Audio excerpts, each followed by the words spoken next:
My name is Jenna Descoteau, and I'm 33 years old. My sister said, skip your job interview and drive my son to his baseball game tomorrow. When I refused, she laughed without looking up from her phone. Where's your husband and kids? She asked, loud enough for the whole living room. Oh, right, you don't have any. My parents laughed. Not a big belly laugh, just that quiet, mean little chuckle families do when they agree with the insult but don't want to own it. Heat crawled up my neck. My hands still smelled like garlic and roasted chicken. I stared at my sister. Still no job, Bridget? I asked. Guess that's why I've been paying your rent, until today. Silence. The TV hummed. Tyler's YouTube video babbled from the other room. No one laughed then. I'm the oldest kid, the automatic babysitter, the one who knows where the spare keys are, how to reset the router, and what to do when the sink decides to vomit dirty water at midnight. I'm a chef, not the glossy TV kind, the real kind, the kind with burns on both forearms like constellations, and a phone full of double-booked reservations and unpaid overtime. People think chefs spend nights partying at 2 a.m. Most nights, I'm wrist-deep in prep tubs, doing quiet math in my head. Food costs, rent, gas, and lately, how many days until someone texts quick favor again? I keep my knives sharp and my emotions dull. It's simpler that way. In my family, I'm the dependable one. Translation: the person who never says no. I move furniture, fix tires, and respond to every, "Hey Jen, you free for a sec?" text that is never just a second. I remember birthdays, bring casseroles, and somehow know exactly how many spoons are left in my parents' drawer. Fewer every time Bridget visits. Bridget is my younger sister by 2 years and about 1,000 miles of responsibility. She's been golden since day one, the kind of person who can miss a payment, flash a smile, and charm the landlord into forgetting the late fee. She's got a 10-year-old son, Tyler, who lives for baseball, YouTube, and whatever new snack they advertise between innings. My parents adore them out loud. They adore me through chores and expectations. We grew up in a 2-bedroom house with a tiny yard and a grill my dad called the Beast. Mom ran a daycare from home. Dad drove delivery trucks. We weren't poor, but we were always one broken alternator away from panic. The lights stayed on. The fridge stayed full, if you liked leftovers and coupon brand everything.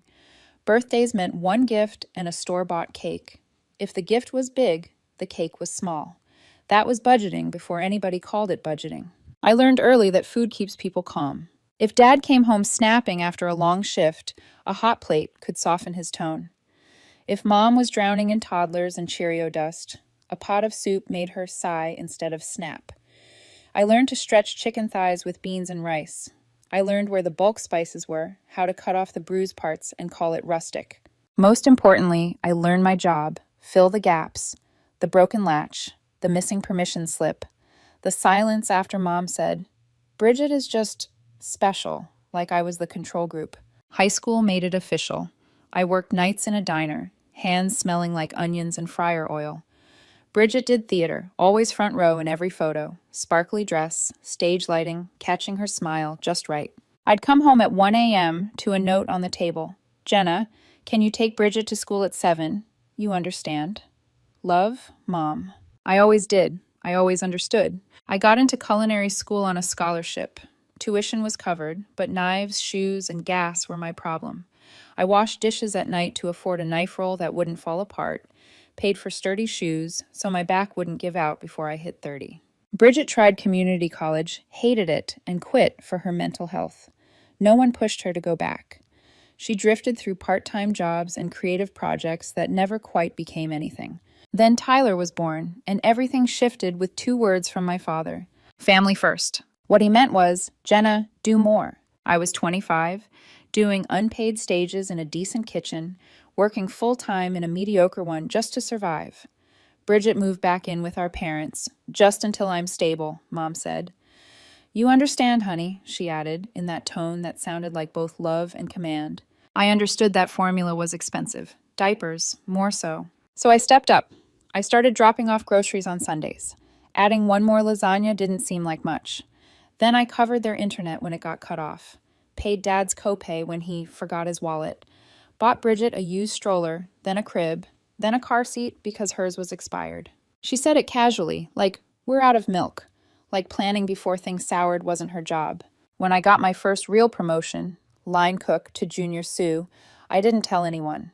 I bought new clogs, paid off a credit card, replaced my dying phone. No dinner, no toast, no celebration. Celebration invites commentary.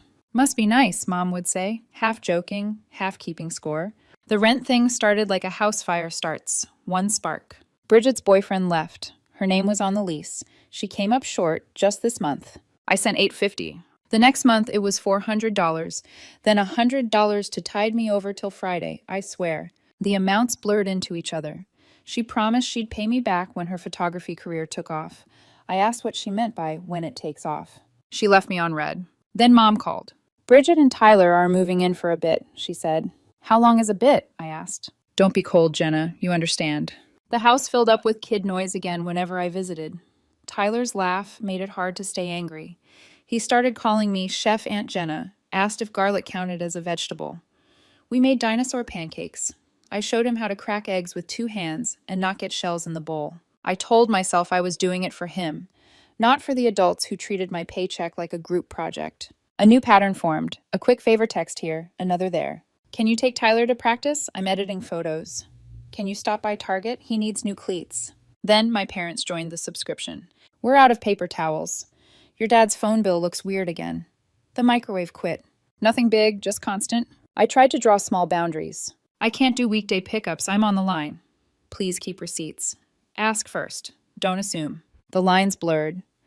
The second Tyler's face fell at the idea of missing practice. The second Mom sighed and said, You know we can't do this without you. I started checking my bank app more than my messages. I logged every dollar in my notes. $42.18 for cleats, $75 for a clinic, $285 to cover their power bill because the AC accidentally ran nonstop. $100 here, $300 there. I kept telling myself I'd cut back next month. Next month always showed up with new holes. Meanwhile, my career was finally moving forward. I helped open a small bistro as lead. The head chef there, Luis, taught me more about salt than any class, and more about boundaries than any therapist I hadn't yet made time to see. You show up early for everyone, he told me once, watching me plate a dish after staying late to help another cook. Try showing up early for yourself for once. He was the one who pushed me to apply for the hotel job. You've got the palate and the brain for it, Jenna, he said. Stop waiting for permission. At home, my boyfriend Ethan said almost the same thing. We were eating takeout on my couch, my phone buzzing with another quick favor from Bridget. You know this isn't normal, right? He said gently. You work 12 hours and then you're their emergency fund and Uber combined. They're my family, I said. So are you, he replied. When do you act like it? His ex, Laura, used to weaponize that same word, family. Guilt him if he worked late, accuse him of choosing money over love. I knew that history. I watched his jaw tighten when my mom used the same phrases. Patterns repeat, unless someone stops them. The week before my interview, I tried to set expectations at Sunday dinner. It's a big opportunity, I said, passing salad. Better pay. Good team. I won't be around Friday morning. I need to focus. Bridget twirled her spaghetti. You'll be fine, she said. You always are. Dad clinked his fork against his plate. Don't forget where you came from, he added. It sounded proud. In our house, it meant stay in your lane. Mom didn't ask about the interview. She asked, Will the hotel have good leftovers? Maybe you can bring some by. Tyler looked up from his phone. Will you come to my next game and yell when I'm up to bat? He asked. Yes, I said, just not this Friday morning. Then Thursday night came. I drove into my parents' driveway after a shift that smelled like garlic, butter, and a stubborn fire alarm. I had a roasted chicken in one hand and a tub of stock in the other, Mom's request for Dad's soup. My alarm for 6:30 a.m. was already set. My only white shirt was ironed and hanging in my car. Hey, I said, setting the food on the counter, don't forget to put this away. Perfect timing, Bridget said from the couch, thumbs moving over her screen. So you'll cancel your interview and take Tyler to his baseball game tomorrow. I laughed, waiting for the punchline that never came. No, I said, it's a big day. She finally looked up, lips curling. Oh, so it's important. Where's your husband and kids, Jenna? Oh, right, you don't have any. Must be nice being so available. Mom sighed that rehearsed sigh. Dad stacked the cards too loud. The room tilted toward me, everyone waiting for my usual move. Swallow, smile, say yes. I didn't. I'm not canceling, I said. Bridget rolled her eyes. Fine, I'll tell Tyler his aunt thinks work matters more than family. My parents chuckled, that quiet, cutting laugh. Something in me snapped, or maybe it finally stopped bending. That's funny, I said, coming from someone whose rent I've been paying. The laugh died. I covered the stock, wiping the rim with a dish towel just to keep my hands busy. Then I walked out, garlic still on my fingers, and that small, mean laugh lodged in my throat like a bone. In the car, my phone lit up with Ethan's text. You got this tomorrow. Choose you for once. For the first time in years, I decided I might actually try. My alarm went off at 6:30 a.m., but I was already awake, had been since 4. Sleep wouldn't stick. My mind wouldn't sit still. Every scenario played through my head. Mom crying, Dad yelling, Bridget turning Tyler against me. But beneath all that noise, something quieter pulsed. What if this job could change everything? I showered, straightened my thrifted suit jacket, and folded my apron neatly into my bag like a promise to myself. This is the last time I let anyone make me feel small for wanting more. Ethan met me in the kitchen, already dressed for work.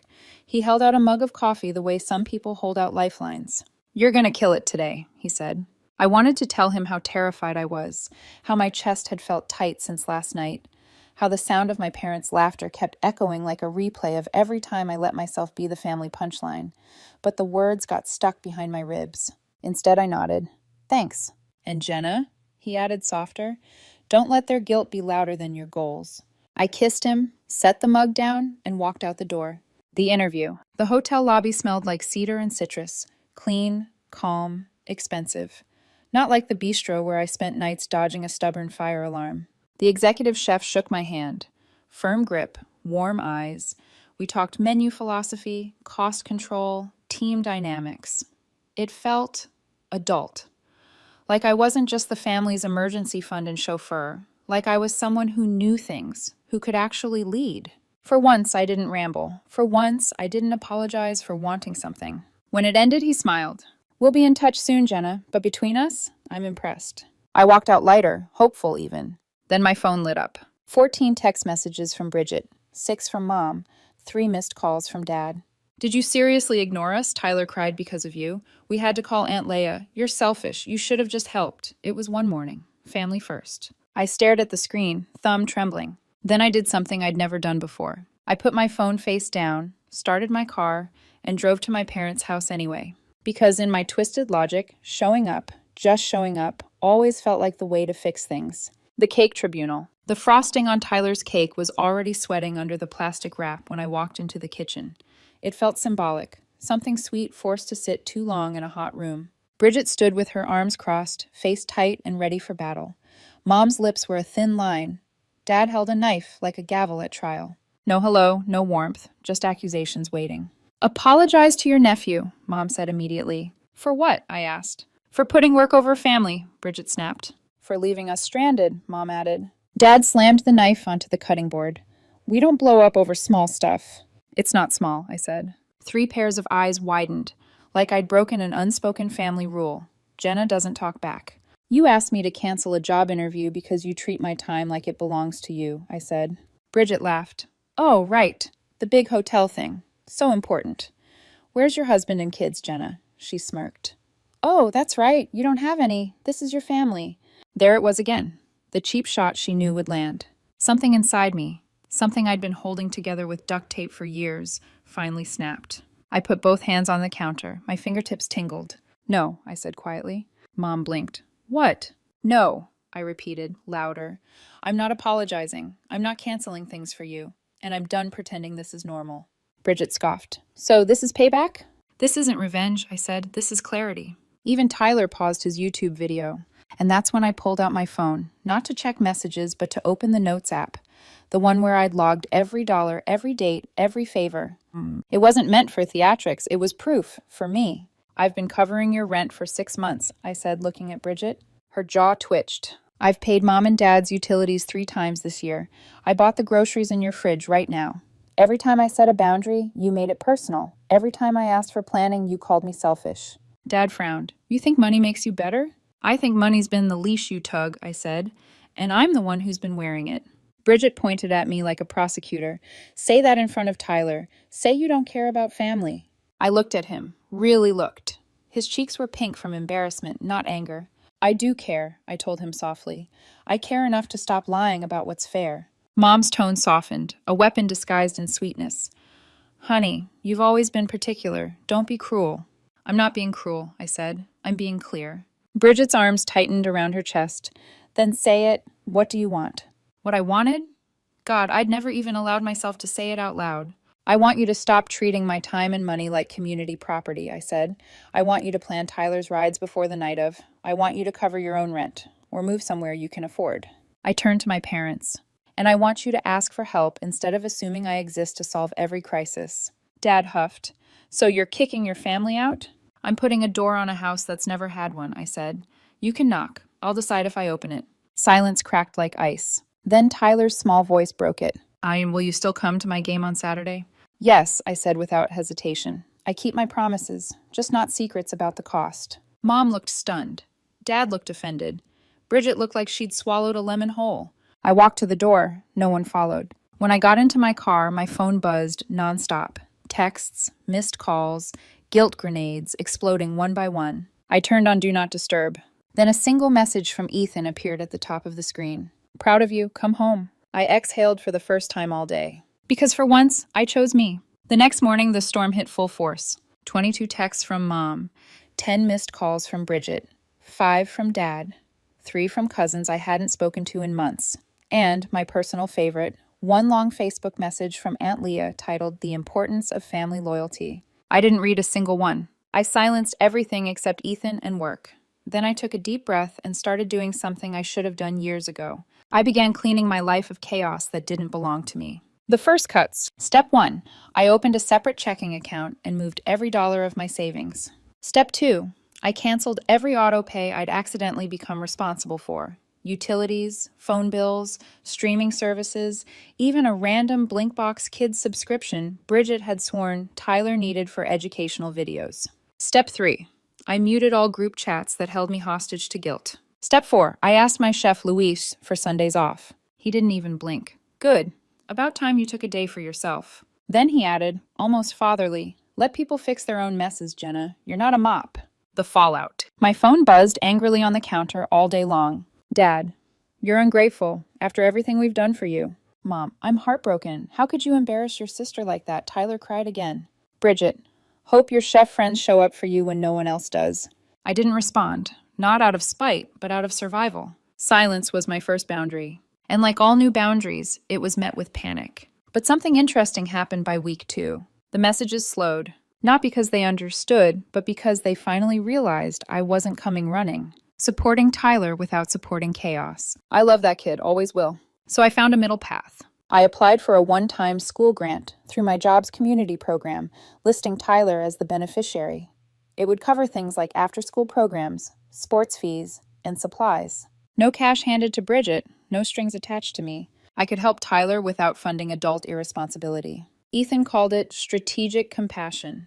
I called it breathing with both lungs for the first time. Cooking alone, on purpose, with no last-minute Target runs, no emergency bill payments, no surprise errands. My evenings felt foreign, quiet, unclaimed mine. I cooked for myself like I was my own customer. Charred cabbage with anchovy butter, roasted tomatoes on sourdough, pan-seared salmon with crispy capers. For the first time, I plated food that wasn't meant to soothe someone else. It was meant for me. I ate every meal hot, not lukewarm from reheating after a quick errand. And in the quiet, I started hearing things I hadn't heard in years. My own thoughts, my own wants, my own exhaustion.